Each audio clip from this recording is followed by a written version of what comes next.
So we need to be able to identify C6 and C7 at the inferior part of the neck, and it can also help to identify T1 and T2 at the upper part of the torso. So the normal way of finding C7 is have the person go up on their elbows. Could you come up on your elbows, please, Galina? When they sink their head, normally the most prominent vertebra is C7, but that's not always the case. It could be T1, it could be C6. So we have two vertebrae here which are reasonably prominent. I'm going to get Galina to turn her head from side to side, and C7 moves from side to side. Yeah, I put my finger on the vertebra above. If she looks upwards to the ceiling, C6 appears to glide away.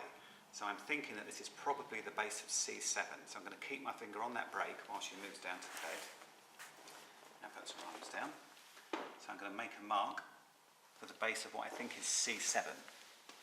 Now, a way of double checking this is if you make sure a person's shoulders are down and you take your pen and you run it along the superior aspect of the spine of the scapula, that normally points to the break between T1 and T2. So there's a break there, and I can feel another break here, and there's a full vertebra there. So that kind of confirms that that's probably the base of C7. So this is T1 and T2.